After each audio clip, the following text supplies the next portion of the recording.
Hello everyone, welcome back to my channel Sai hub. आप सबका स्वागत है मेरे चैनल साई हब में। और आज हम कंटिन्यू करने जा रहे हैं chemical properties of metals and non metals, जो कि पार्ट है 8th क्लास के चैप्टर का मेटल्स एंड नॉन मेटल्स का। लास्ट वीडियो में हम फिजिकल प्रॉपर्टीज कवर कर चुके हैं, तो चलिए हम स्टार्ट करते हैं chemical properties of metals and non metals. तो चलिए अब हम ना स्टार्ट करते हैं chemical properties of metals and non metals. Chemical properties of metals and non metals में पहला पॉइंट है metals and non metals react to form compounds. Metals और नॉन मेटल्स किसकी कैटेगरीज है? एलिमेंट्स की। और elements react with each other to form compounds. एक अकेला एलिमेंट दूसरे अकेले एलिमेंट के साथ रिएक्ट करता है कंपाउंड फॉर्म करने के लिए। ठीक है। दूसरा पॉइंट क्या है? Metals do not react with each other, they only react with non metals. Metals कभी खुद से रिएक्शन नहीं करते, अपने दूसरे किसी मेटल से रिएक्ट नहीं करते। जैसे दो मेटल्स हो गए आयरन एंड कॉपर, ये कभी आपस में रिएक्ट नहीं करेंगे। मेटल्स आपस में कभी रिएक्ट नहीं करेंगे, ये सिर्फ रिएक्ट करेंगे नॉन मेटल्स के साथ। अब नॉन मेटल्स के साथ क्या एग्जांपल हो सकता है इनका? जैसे होता है सोडियम क्लोराइड, जो डेली लाइफ में नमक यूज होता है, सॉल्ट, उसका फॉर्मूला क्या होता है? Sodium chloride.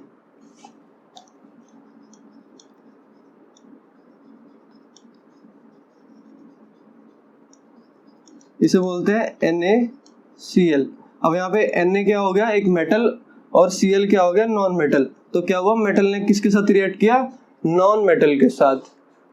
तो metals do not react with other metals but they do react with non metals to form different compounds. And तीसरा पॉइंट क्या है? Non metals react with themselves and metals too. Non metals के साथ भी react करते हैं और metals के साथ भी रिएक्ट करते हैं। जैसे H2O, ये होता है वाटर का फॉर्मूला। ये दोनों है नॉन मेटल्स, पर इन्होंने आपस में मिलके एक कंपाउंड बना रखा है जिसका नाम है वाटर। ठीक है। और मेटल्स के साथ कैसी रिएक्शन होती है? जैसे है MgO, ये ऑक्सीजन नॉन मेटल है और मैग्नीशियम मेटल है। इन्होंने भी आपस में कंपाउंड बना रखा है रिएक्ट करके। तो अब इससे हमें क्या पता चला? Non metals other non metals के साथ भी रिएक्ट करते हैं और मेटल्स के साथ भी रिएक्ट करते हैं। तो अब इन तीनों पॉइंट से हमें क्या पता चला? Metals do not react with each other, only react with non metal react with themself and metals too. ये पॉइंट्स हमें रिएक्शन करते टाइम याद रखने हैं, इनसे हमें काफी हेल्प मिलेगी। तो अब हम अपनी पहली केमिकल प्रॉपर्टी स्टार्ट करते हैं, जिसका नाम है reaction of metals and non metals with oxygen. Reaction of metals and non metals with oxygen, इसका मतलब ऑक्सीजन यहाँ पे है ऑक्सीजन गैस, जो होता है O2। मतलब ऑक्सीजन के दो मॉलिक्यूल होते हैं, O और O बनाते हैं O2। ऑक्सीजन गैस का मतलब होता है O2। अकेले ऑक्सीजन एक एटम नहीं, दो एटम्स O2। तो इसे ही हम अपनी रिएक्शंस में यूज करेंगे। अभी 8th क्लास में जहां भी आपको रिएक्शन में ऑक्सीजन आएगा वहां पे O2 यूज होना है। तो पहला हमारा क्या पार्ट है? Reaction of oxygen with metals. तो metals react with oxygen to form metal oxides. Metals plus oxygen forms metal oxides. ठीक है। Metals plus oxygen form metals oxide. और अब हर मेटल की डिफरेंट रिएक्टिविटी होती है कि कैसा मेटल, कौन सा मेटल ऑक्सीजन के साथ कैसे रिएक्ट करेगा। कुछ मेटल्स तो काफी रिएक्टिव होते हैं, मतलब उन्हें आप हवा में रखोगे तो वो फट जाएंगे। कुछ मेटल्स रखे हुए धीरे धीरे रिएक्ट करते हैं और कुछ मेटल्स तो बिल्कुल ही रिएक्ट नहीं करते। तो चलिए हम देखते हैं डिफरेंट मेटल्स कैसे रिएक्ट करते हैं ऑक्सीजन के साथ। तो अब हम स्टार्ट करते हैं सोडियम एंड पोटेशियम से रिएक्शन विद ऑक्सीजन के साथ। ठीक है। तो इनकी रिएक्शंस होती हैं ऐसे 4Na plus O2 gives 2Na2O। Sodium and potassium बहुत ही ज्यादा रिएक्ट करते हैं ऑक्सीजन के साथ। मतलब आप उनको हवा में रखोगे तो वो हवा में ही फट जाते हैं मोस्टली। इसलिए उन्हें हमेशा केरोसिन के अंदर रखा जाता है, क्योंकि उन्हें पानी के अंदर भी नहीं रखा जा सकता और ऑक्सीजन के साथ वो हवा में रिएक्ट करते हैं और फट जाते हैं। इसलिए हम नोट करेंगे कि हमारी लैब्स में वो कभी ओपन में नहीं रखे होते और उनके ऊपर लिखा होता है हैजार्डस सब्सटेंसेस, क्योंकि they react very vigorously with oxygen in air. ठीक है, तो ये क्या रिएक्शन हुई, 4Na+O2 गिव्स 2Na2O। हमेशा हमें रिएक्शन देते टाइम या रिएक्शन लिखते टाइम याद रखना है कि इस साइड जितने मॉलिक्यूल है उस साइड भी इतने ही मॉलिक्यूल हैं। जैसे अभी इधर 4Na है और इधर Na2 है, तो हमने 4 बनाने के लिए इधर 2 लगा दिया ताकि 2 × 2 हो जाए 4। टोटल में कितने हो गए Na के मॉलिक्यूल 4। इस साइड भी 4 रहे, इस साइड भी 4 रहे, और इस साइड क्या था O2, ऑक्सीजन के कितने थे 2 मॉलिक्यूल। इधर क्या आया कंपाउंड में O, तो हमने बाहर लगा दिया 2, तो क्या बन गए ऑक्सीजन के 2 मॉलिक्यूल्स। और इधर भी 4 रहे, इधर भी 4 रहे, इधर भी 2 रहे और इधर भी 2 रहे, तो हमारी क्या हुई रिएक्शन बैलेंस्ड। एटम्स उतने जितने लेफ्ट साइड पे थे उतने राइट साइड में है, जितने रिएक्टेंट्स में थे उतने प्रोडक्ट्स में है। तो पोटेशियम की रिएक्शन भी सिमिलर होती है। पोटेशियम की रिएक्शन हो जाएगी 4K+O2 गिव्स 2K2O। तो क्या हुआ, these metals react very vigorously. ये बहुत ही ज्यादा रिएक्ट करते हैं, इतना कि ये हवा में रखते ही फट जाते हैं जनरली, इसलिए हम इन्हें स्टोर करते हैं केरोसिन में। They are store in kerosene oil.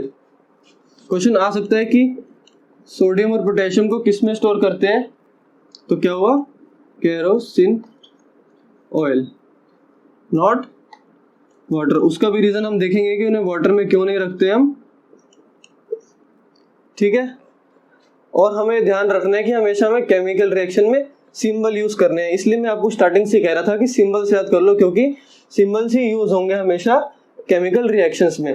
तो अब सेकंड क्लास ऑफ मेटल्स आती है मैग्नीशियम एंड कैल्शियम। इसे एक बार नोट कर लीजिए या स्क्रीनशॉट ले लीजिए।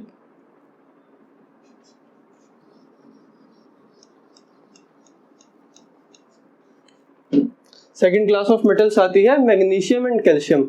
अब मैग्नीशियम और कैल्शियम पोटेशियम और सोडियम से थोड़े कम रिएक्टिव होते हैं। वो हवा में रखोगे तो फटेंगे नहीं, नॉर्मल हवा के साथ रिएक्शन करेंगे, वो भी हम देखते हैं रिएक्शन क्या होती है। तो सेकंड मेटल्स कौन से हुए, Mg कैल्शियम, Mg मैग्नीशियम। ये इनकी रिएक्शन कुछ ऐसे होती है, 2Mg+O2 2MgO।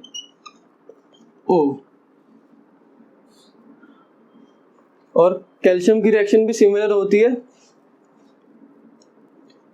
2Ca+O2 gives 2CaO। अब ये मेटल्स स्लोली रिएक्ट करते हैं ऑक्सीजन के साथ हवा में। अब अगर आप इन्हें नॉर्मल हवा में छोड़ दोगे तो ये इनके ऊपर मेटल ऑक्साइड की ये लेयर बन जाएगी। ये अनरिएक्टिव होती है, ये रिएक्ट नहीं करती फर्दर, ये आगे रिएक्ट नहीं करती, इसलिए एक प्रोटेक्टिव सी लेयर बन जाती है मैग्नीशियम या कॉपर के ऊपर। तो इसलिए वो ज्यादा रिएक्ट नहीं करती और उनकी रिएक्शन वहीं पे रुक जाती है। तो क्या हुआ, magnesium and calcium are less reactive than sodium and potassium. ठीक है, अब इनकी रिएक्शन भी कैसी है, 2Mg+O2 2MgO, 2 molecules of Mg 2 molecules of Mg, क्योंकि हमने 2 से मल्टीप्लाई किया। 2 molecules of O2 2 molecules of O2। हमेशा रिएक्शन हमारी क्या रही, बैलेंस्ड। अब आती है थर्ड क्लास ऑफ मेटल्स जो कि है वेरी लेस रिएक्टिव मेटल, जो कि जैसे होते हैं कॉपर, मरकरी, ये होते हैं काफी लेस रिएक्टिव मेटल्स। तो चलिए अब इसकी रिएक्शन देखते हैं।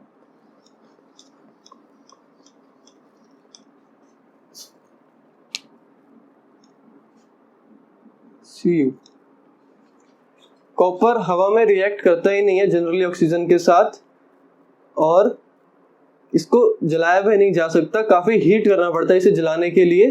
तो इसकी क्या रिएक्शन होती है, 2Cu+O2 gives 2CuO।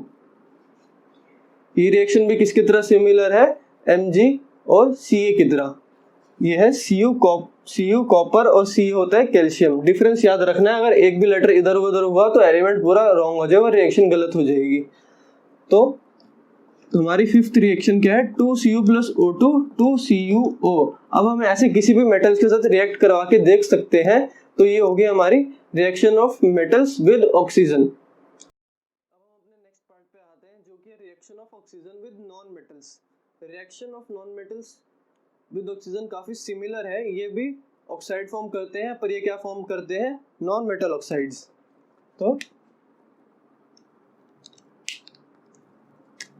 Non metals form non metal oxides. अब नॉन मेटल्स के एग्जांपल क्या क्या होते हैं, कार्बन, सल्फर और ऑक्सीजन खुद भी एक नॉन मेटल है। कार्बन हो गया, सल्फर हो गया, नाइट्रोजन हो गया, ये मेनली रिएक्ट करते हैं ऑक्सीजन के साथ मेटल ऑक्साइड्स प्रोड्यूस करने के लिए। तो चलिए एग्जांपल या रिएक्शन देखते हैं इनकी।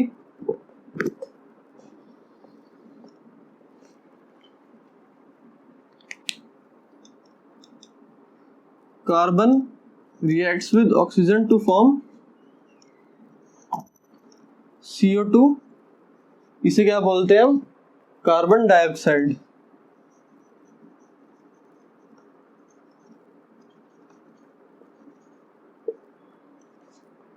इसे क्या बोलते हैं, कार्बन डाइऑक्साइड।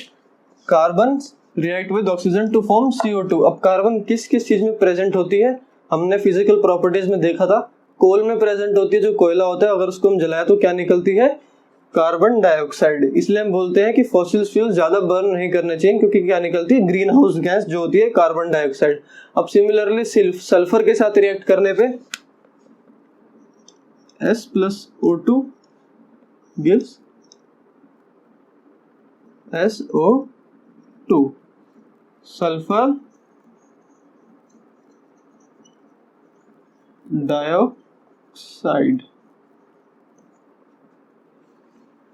ठीक है, डाइऑक्साइड किस लिए, दो ऑक्सीजन है इसलिए डाई। और देखिए मॉलिक्यूल्स इधर भी सेम है, इधर भी सेम है, एक सी, दो O, इस रिएक्शन में भी सेम है। और डाइऑक्साइड किस लिए, क्योंकि दो ऑक्सीजन के मॉलिक्यूल्स हैं, इसलिए डाइऑक्सीजन या डाइऑक्साइड। इसका नाम है कार्बन डाइऑक्साइड, इसका नाम है सल्फर डाइऑक्साइड। तो हमने क्या देखा, non metals react with oxygen which is a non metal to form metal, non metal oxides. ठीक है, अब हम डिस्कस करेंगे इनके ऑक्साइड्स की क्या प्रॉपर्टी होती है, ये बेसिक होते हैं या एसिडिक। तो अब हम देखते हैं कि मेटल्स और नॉन मेटल के ऑक्साइड्स एसिडिक होते हैं, बेसिक होते हैं। हमने 7th क्लास में देखा था कि एसिड्स कौन से सब्सटेंस होते हैं जो ब्लू लिटमस को रेड लिटमस में कन्वर्ट कर देते हैं, और बेसिस कौन से होते हैं जो रेड लिटमस को ब्लू लिटमस में कन्वर्ट कर देते हैं। तो चलिए अब देखते हैं, मेटल्स और नॉन मेटल्स एसिडिक होते हैं, बेसिक। सबसे पहले आते हैं मेटल ऑक्साइड्स पे। हमने क्या करा था, Na2O, इसे बोलते हैं सोडियम ऑक्साइड। और ऑक्साइड क्यों आया, क्योंकि यहाँ पे एक ऑक्सीजन है बस। और नॉन मेटल ऑक्साइड क्या हुआ, CO2, इसे बोलते हैं कार्बन डाइऑक्साइड, क्योंकि यहाँ पे दो ऑक्सीजन है, डाइऑक्साइड ऑक्साइड। ठीक है, अब ये फैक्ट है कि मेटल्स के ऑक्साइड्स बेसिक इन नेचर होते हैं, ये रेड लिटमस को ब्लू लिटमस में कन्वर्ट कर देते हैं। क्या होते हैं मेटल्स के oxide, basic, these are basic in nature. ठीक है, और कार्बन डाइऑक्साइड और नॉन मेटल के ऑक्साइड्स बाकी होते हैं एसिडिक इन नेचर। और कोल्ड ड्रिंक्स में कौन सी गैस यूज होती है, कार्बन डाइऑक्साइड। जो बुलबुले निकलते हैं वो कार्बन डाइऑक्साइड गैस यूज होती है, इसलिए ही कहा जाता है कि cold drinks are acidic in nature. हमें ज्यादा कंज्यूम नहीं करनी चाहिए, क्योंकि वो एसिडिक होती है नेचर में और हमें नुकसान पहुंचा सकती हैं। तो क्या हुआ, नॉन मेटल के ऑक्साइड क्या हो गए, एसिडिक इन नेचर। देखिए अब केमिस्ट्री है तो एक्सेप्शंस तो एग्जिस्ट करेंगे ही, पर अभी के लिए आप इतना ही याद कर लीजिए कि मोस्ट मेटल के ऑक्साइड्स होते हैं बेसिक इन नेचर और नॉन मेटल के ऑक्साइड्स होते हैं एसिडिक इन नेचर। ये क्या करेंगे, रेड लिटमस इनटू ब्लू, और ये करेंगे इसका उल्टा, ब्लू इनटू रेड। तो ये होगी हमारी first property, reaction of metals and non metals with oxygen. तो इस वीडियो में हमने कुछ बेसिक्स बेसिक्स डिस्कस किए कि मेटल्स नॉन मेटल्स कैसे रिएक्ट करते हैं और उनकी फर्स्ट केमिकल प्रॉपर्टी डिस्कस की हमने। अब नेक्स्ट वीडियो में हम आगे केमिकल प्रॉपर्टीज याद करेंगे, तो प्लीज बेसिक्स अपने क्लियर कर लीजिए। तो meet you in the next video, और अगर आपको ये वीडियो पसंद आई हो तो please like it, share it and subscribe to my channel which is Sai hub. Meet you in the next video. Peace out.